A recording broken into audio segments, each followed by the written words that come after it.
Welcome to Israel Now News. I'm Rebecca Roberts. And I'm Yochanan El Rom. In our top story, Jerusalem has allocated 90 million shekels or $25 million for Russian immigration.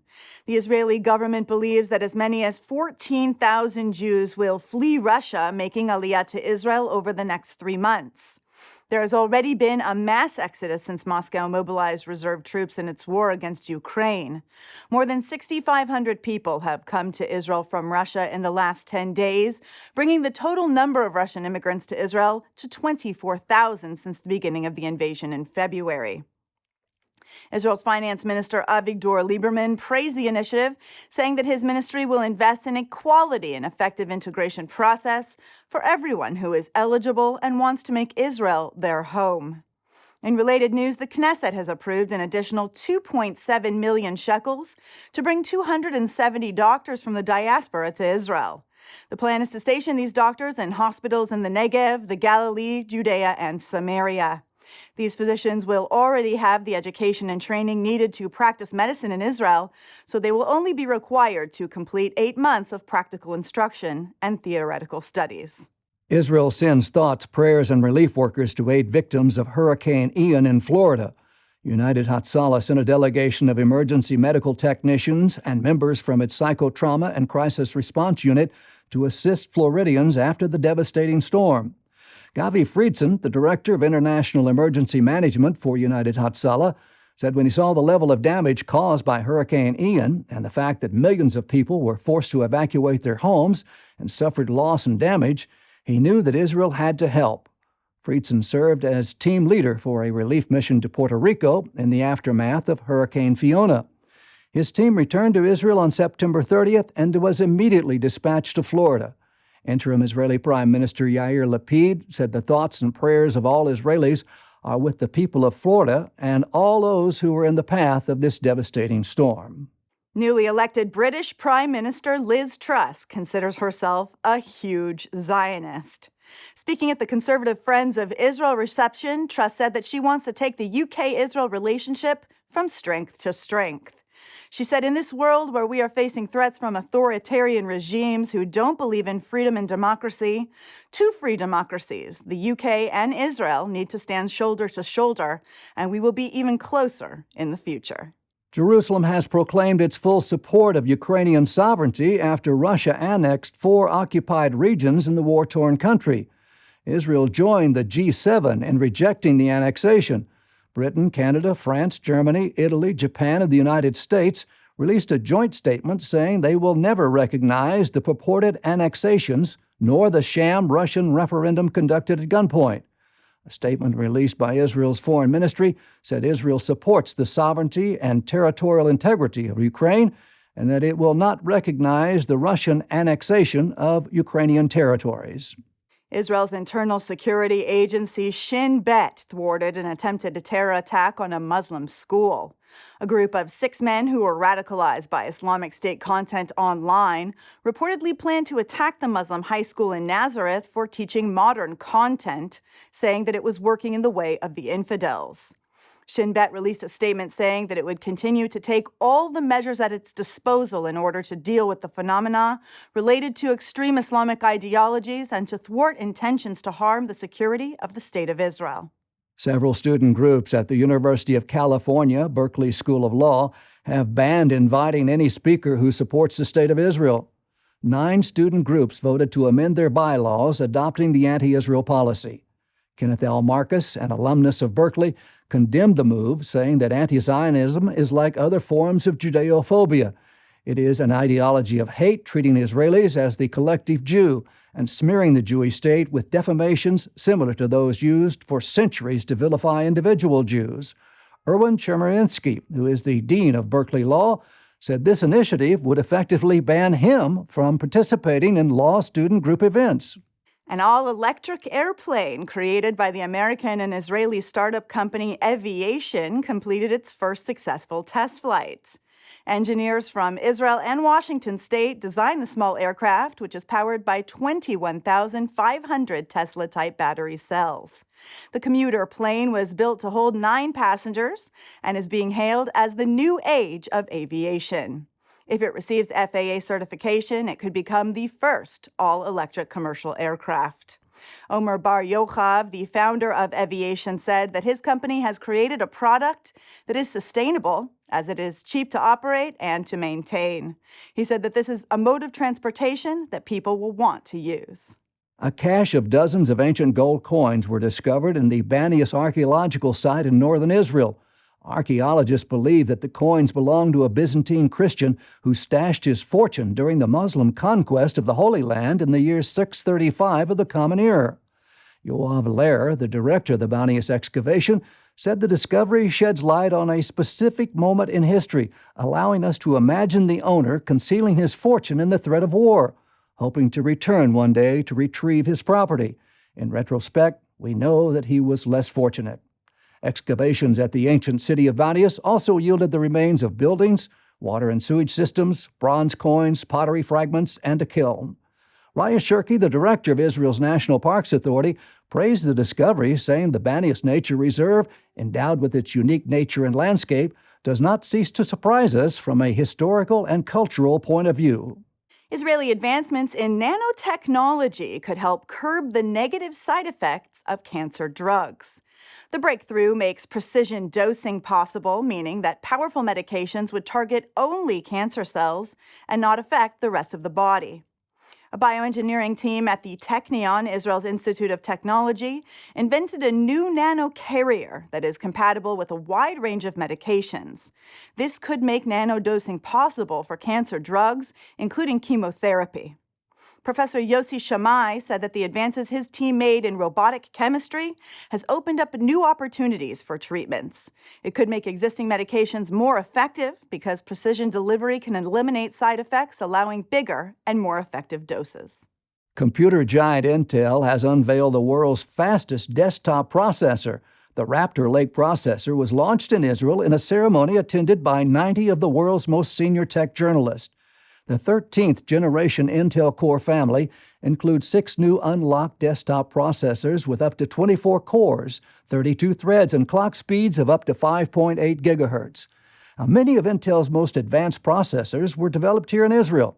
Ran Barrison, the vice president of Intel's Core and Client Development Group, said he's proud and thrilled by the new series of unprecedented processors developed at Intel Israel, which will provide the response currently required by the world's computer market.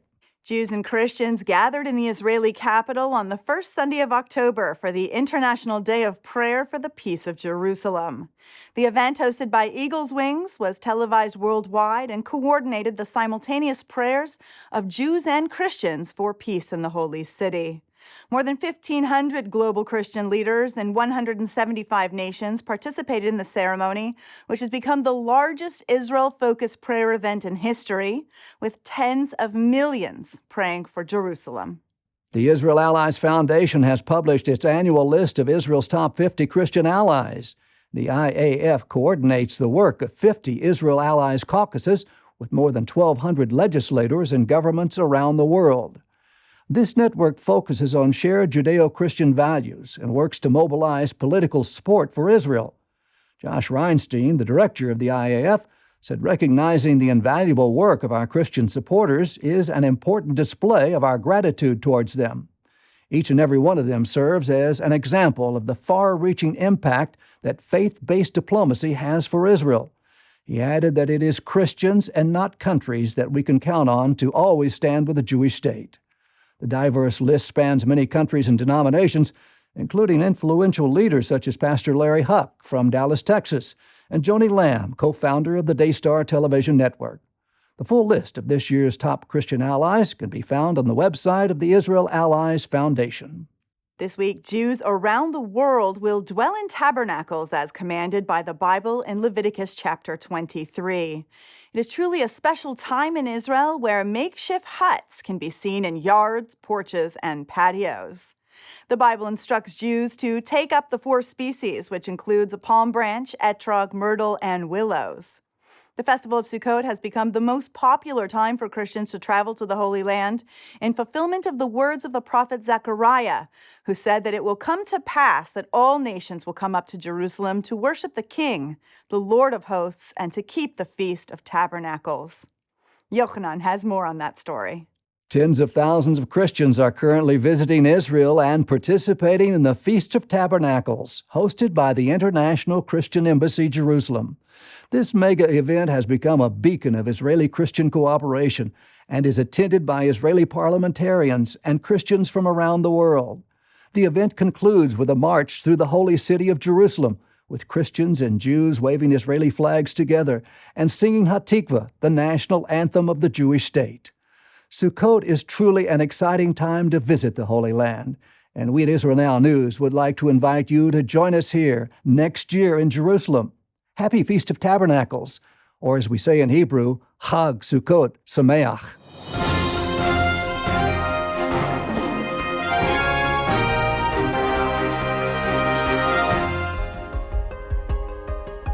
The Israel Allies Foundation is one of the most important pro-Israel organizations in the United States and around the world.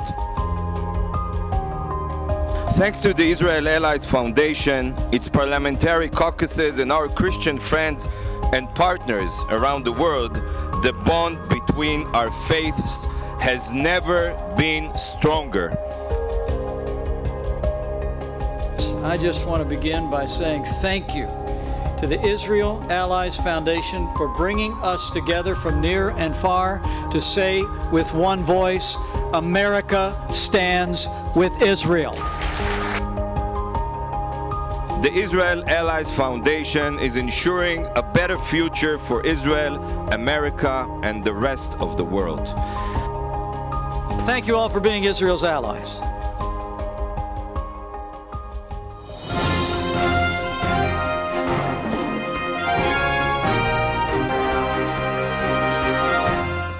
That concludes the news portion of our show. Stay tuned for Ask the Source with Josh Reinstein.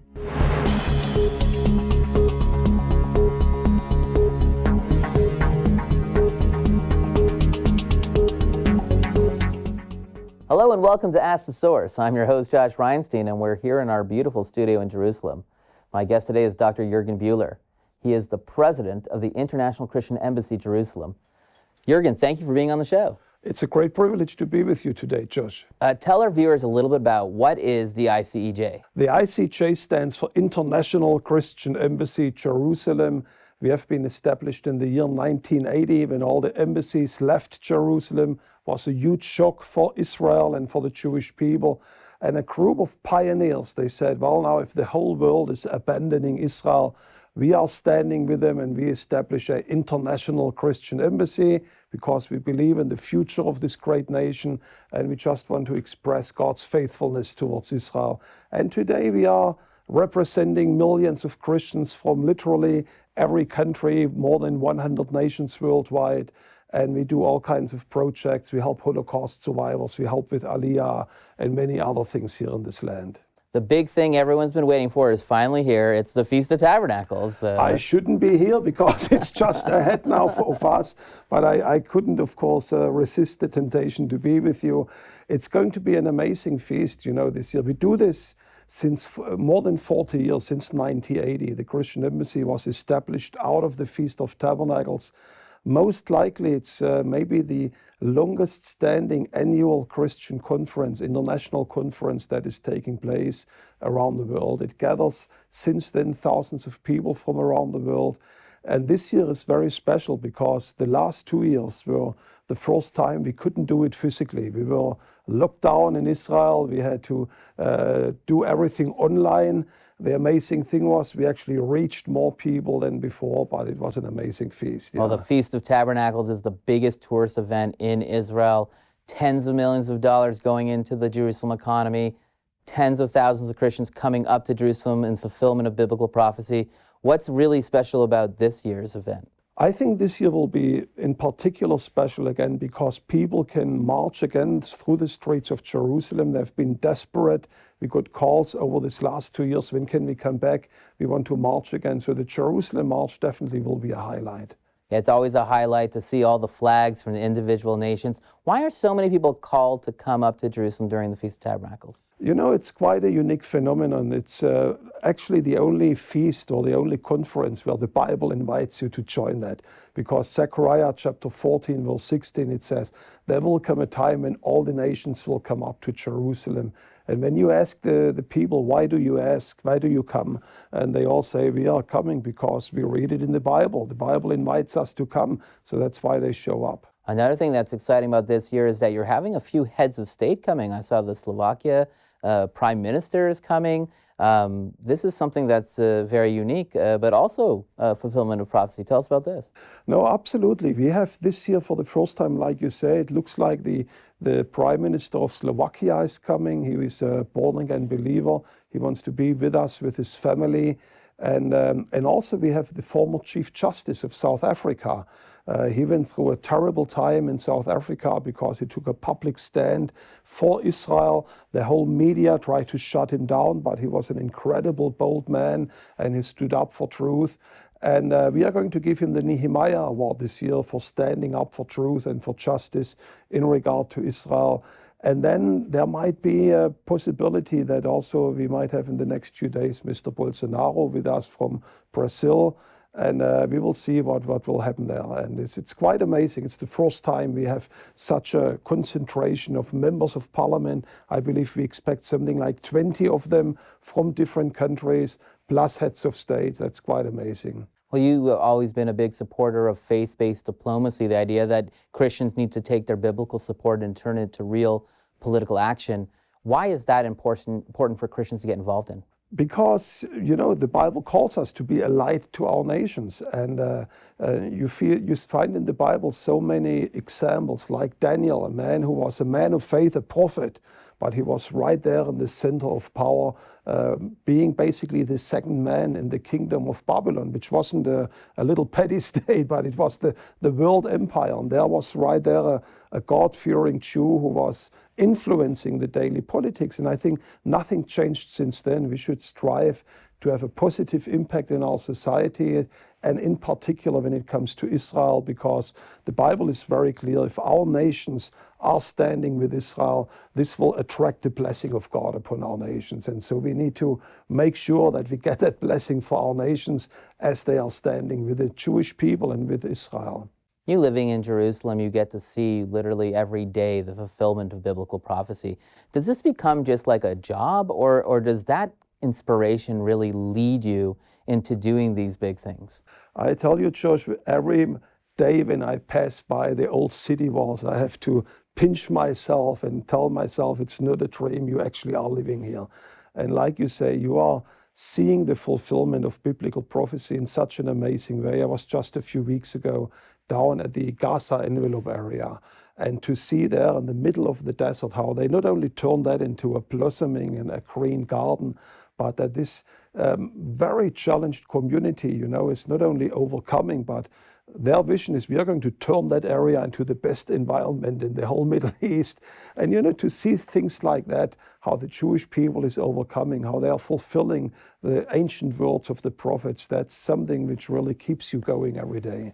You also, during the feast, not only bring Christians from around the world, but you have an Israel night where you invite Israelis to come and hear and be a part of it. And it's a real fun, interesting evening. Why is it important to get Israelis involved with what you're doing? Well, because we feel that Jews and Christians, they have been for centuries big enemies, and they, especially Christians, were the main persecutor of the Jewish people throughout the Middle Ages and throughout centuries.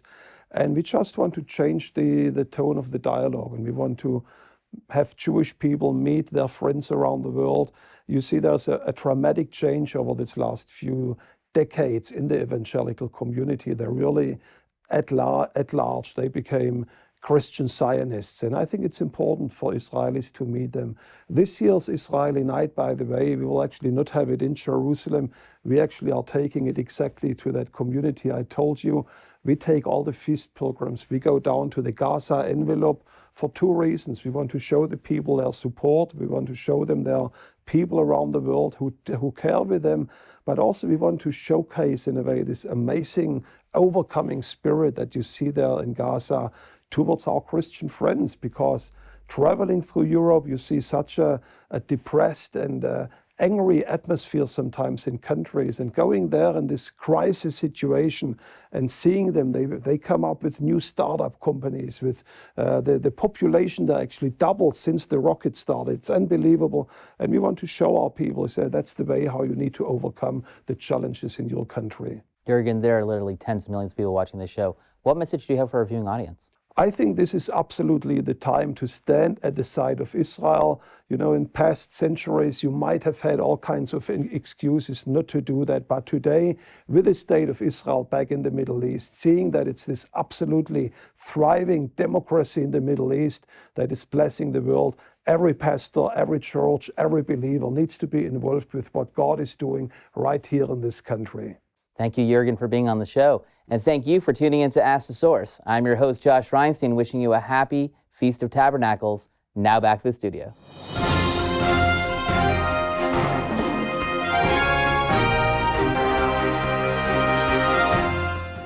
Up next, the return to Zion with Karen Hayesod.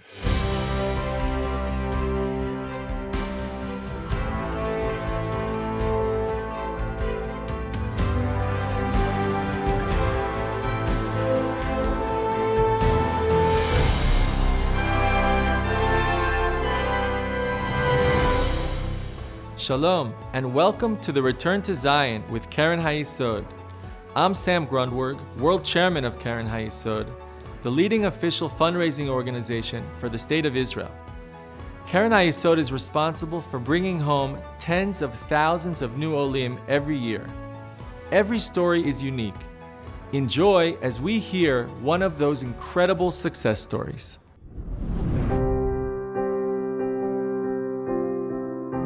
When the parents of 8-year-old Robert Uman decided in 1938 that their family must leave Germany for a new beginning in New York, little did they know that it would save their lives.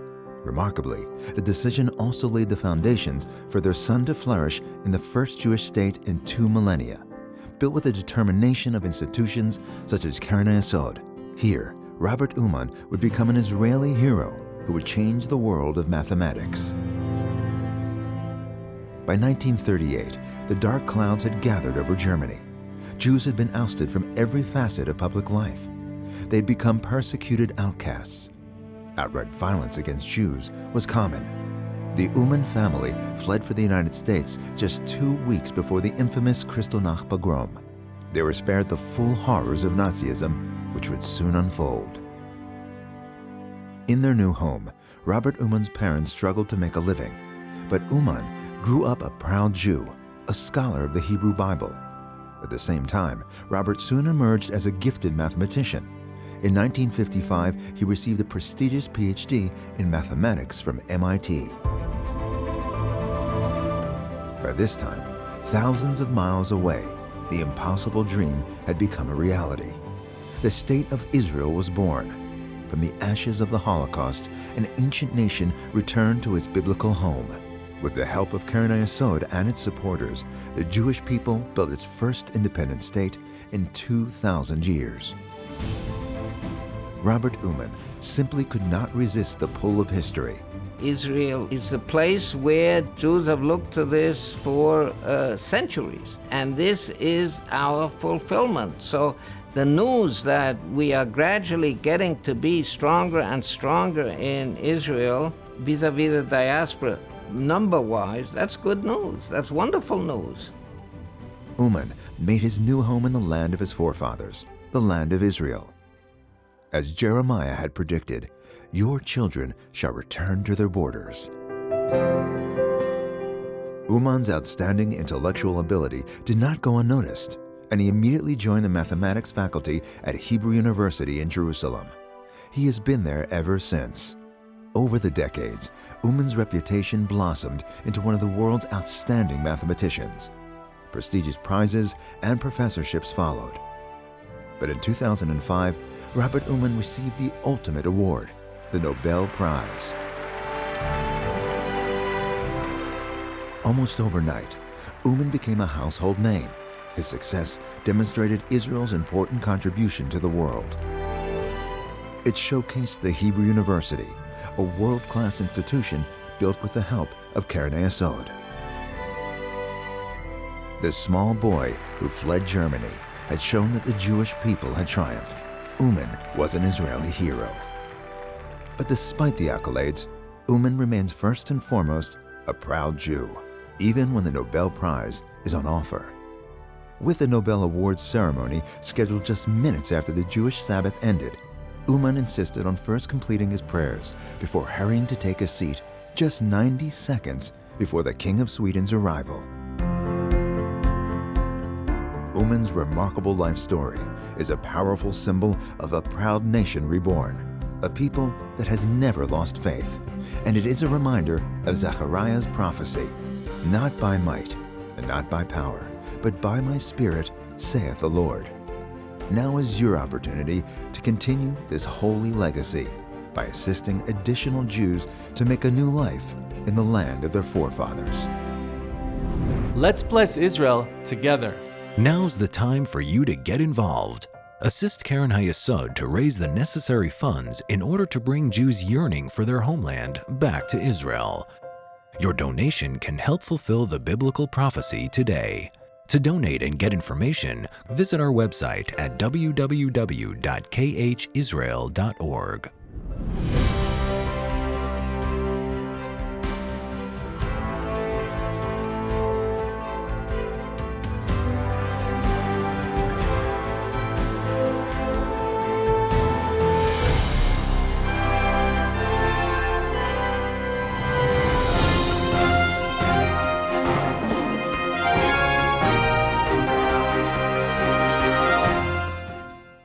We are living in mysterious yet miraculous times. We've witnessed the most remarkable fulfillment of biblical prophecy, the Jewish people's return to Israel, and the prosperity and contributions of this tiny country in such a short time. Yet we've also seen an unexpected rise in anti-Semitism, which takes the form of anti-Zionism, and alliances between groups that are fighting against the most fundamental biblical values. In the book Titus, Trump, and the Triumph of Israel, Josh Reinstein answers important questions to clarify what has driven political action from the time that the Roman Emperor Titus destroyed Jerusalem until today, when President Trump recognized Jerusalem as Israel's capital. Get your copy today and learn how faith-based diplomacy has changed the world. To order your advance copy, go to triumphofisrael.com.